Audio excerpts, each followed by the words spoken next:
Bismillahirrahmanirrahim. Alhamdulillahi rabbil alamin. Wassalatu wassalamu ala Rasulillahi sayyidil mursalin, nabiyina Muhammadin wa ala alihi wa sahbihi ajma'in. Allahumma alhimna rushdana wa aisna min syarri anfusina. Uhayyikum bitahiyatil Islam. Assalamualaikum warahmatullahi wabarakatuh. Sahabat soleh dan soleha rahimakumullah. Bahwa umat ini awalnya berjumlah sedikit, dalam keadaan lemah dan ketakutan terhadap musuh. Lalu Allah menjaganya, melindunginya, dan memberikan rezeki yang baik-baik. Selanjutnya, Allah bukakan futuhat dan kemenangan hingga umat ini kuat dan kaya. Allah mengingatkan bahwa kemenangan yang membuat manusia itu menjadi kaya dan kuat adalah datangnya dari Allah. Dialah yang memberikan semuanya. Pada titik ini, manusia itu harusnya bersyukur dengan cara menjadikan agama Allah sebagai panduan dan pedoman hidup. Namun, justru menafikan hal ini dan ingkar kepadanya. Dalam firman-Nya, A'udzubillahi minasyaitonirrajim. In tastaftihu faqad ja'akumul fath. Wa in tantahu fa huwa khairul lakum wa in ta'uddu na'ud wa lan tughniya ankum fi'atukum syai'aw walau kasurat wa annallaha ma'al mu'minin. Dan jika kamu minta keputusan, maka sesungguhnya keputusan telah datang kepadamu. Dan jika kamu berhenti memusuhi Rasul, maka itulah yang lebih baik bagimu. Dan jika kamu kembali, niscaya kami akan kembali, dan pasukanmu tidak akan dapat menolak sesuatu bahaya sedikit pun darimu, biarpun jumlahnya banyak. Sungguh Allah beserta orang-orang yang beriman. Surat Al-Anfal ayat ke-19. Sobat soleh dan soleha rahimakumullah, As-Sa'di dalam tafsirnya mengatakan bahwa ketika pasukan kaum musyrik berangkat dari Mekah menuju medan perang Badar, terlebih dahulu mereka memegang kain kelambu Ka'bah dan meminta pertolongan kepada Allah seraya mengatakan, "Ya Allah, tolonglah satu di antara kedua pasukan yang paling tinggi, salah satu di antara dua golongan yang paling mulia, dan salah satu dari dua kabilah yang terbaik." Maka Allah SWT menjawab dengan firman-Nya yang mengatakan, "Jika kalian mencari keputusan, maka telah datang keputusan kepada kalian." Allah bermaksud bahwa Dia telah memutuskan apa yang mereka pinta, yaitu kemenangan bagi Nabi Muhammad sallallahu alaihi wasallam. Dalam perang Badar, pasukan musyrikin Mekah mengalami kekalahan yang memalukan. Banyak pemimpinnya yang tewas. Di antaranya adalah Abu Jahal, Amr bin Hisham, yang berdoa sebagaimana diabadikan dalam surat Al-Anfal ayat ke-19 tersebut. Sobat soleh dan soleha rahimakumullah, begitulah ketentuan Allah SWT terhadap manusia dan bangsa-bangsa yang sombong dan durhaka kepadanya. Kesombongan mereka ini tentu bukan karena mereka tidak percaya kepada Allah sebagai Tuhan alam semesta. Mereka mengakui itu secara de facto karena memang tidak dapat dibantah dan disanggah tampak nyata di hadapan mata.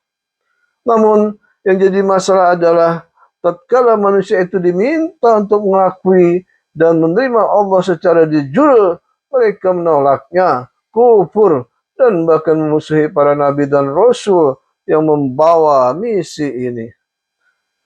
Sikap mengakui Allah secara de facto, namun dalam waktu yang bersamaan menolak persaksian secara de jure, inilah pangkal semua kekufuran dan pembangkangan terhadap keesaan Allah Subhanahu wa Ta'ala. Manusia seakan berkata, "Ya Allah, Engkau memang Tuhan kami yang mengadakan, menciptakan dan memberikan fasilitas hidup kami, bumi, langit, udara, air, sumber energi, kesehatan, ilmu pengetahuan, dan lain-lainnya, sehingga nikmat-Mu itu sempurna bagi kami lahir dan batin. Namun peranmu itu hanya sampai di sini saja sebagai fasilitator yang sempurna, tidak lebih dan tidak kurang. Kalau soal kehidupan kami itu hak kami, kamilah yang mengaturnya sendiri. Engkau ya Allah tidak boleh ikut campur di dalamnya, apalagi mengatur-ngatur kami dengan ajaranmu. Kami lebih tahu apa yang menjadi urusan kami. Engkau ya Tuhan, cukup peranmu sampai di situ. Sikap mereka itu diabadikan oleh Allah di dalam firman-Nya. A'udzubillahi minasyaitonirrajim. Alam tarau anna Allah sakhkhara lakum ma fis samawati wa ma fil ard wa asbagha 'alaikum ni'amahu zahiratan wa batinah. Wa minan nasi may yujadilu fillahi bighairi 'ilmin wa la hudaw wa la kitabim munir. وإذا قيل لهم اتبعوا ما أنزل الله قالوا بل نتبع ما أجدنا عليه آباءنا أولو كان الشيطان يدعوهم إلى عذاب السعير. Tidakkah kamu memperhatikan bahwa Allah telah menundukkan apa yang ada di langit dan apa yang ada di bumi untuk kepentinganmu dan menyempurnakan nikmat-Nya untukmu lahir dan batin. Tetapi di antara manusia ada yang membantah tentang Allah tanpa ilmu atau petunjuk dan tanpa kitab yang memberi penerangan. Dan apabila dikatakan kepada mereka, ikutilah apa yang diturunkan Allah, mereka menjawab tidak, tetapi kami hanya mengikuti kebiasaan yang kami dapati dari nenek moyang kami. Apakah mereka akan mengikuti nenek moyang mereka, walaupun sebenarnya syaitan menyuruh mereka ke dalam azab api yang menyala-nyala atau neraka. Surat Luqman ayat 20 dan 21. Sobat soleh dan soleha rahimakumullah. Sesungguhnya pengakuan dan persaksian kepada Allah secara de facto itu berkonsekuensi adanya pengakuan dan persaksian kepada Allah secara de jure. Pengakuan dan persaksian secara de facto namun menolak secara de jure itu sama saja mengingkarinya. Sebaliknya, pengakuan secara de jure maka sudah otomatis terkandung di dalamnya persaksian secara de facto. Karena itu, persaksian atau syahadah selanjutnya yang mesti diucapkan oleh manusia adalah persaksian uluhiyah setelah persaksian rububiyah di alam arwah. Persaksian ini adalah ikrar syahadatain, yaitu bersaksi bahwa tiada Tuhan yang patut disembah kecuali Allah dan Nabi Muhammad SAW adalah utusan Allah. Persaksian ini disebut klausul dari persaksian rububiyahnya Allah Subhanahu wa taala. Firman-Nya, A'udzubillahi minasyaitonirrajim. Amman yabda'ul khalqa tsumma yu'iduhu wa man yarzuqukum minas samaa'i wal ardh a ilahum ma'allah qul hatu burhanakum in kuntum shadiqin. Bukankah Dia Allah yang menciptakan makhluk dari permulaannya, kemudian mengulanginya lagi, dan yang memberikan rezeki kepadamu dari langit dan bumi? Apakah di samping Allah ada ilah atau Tuhan yang lain yang patut disembah?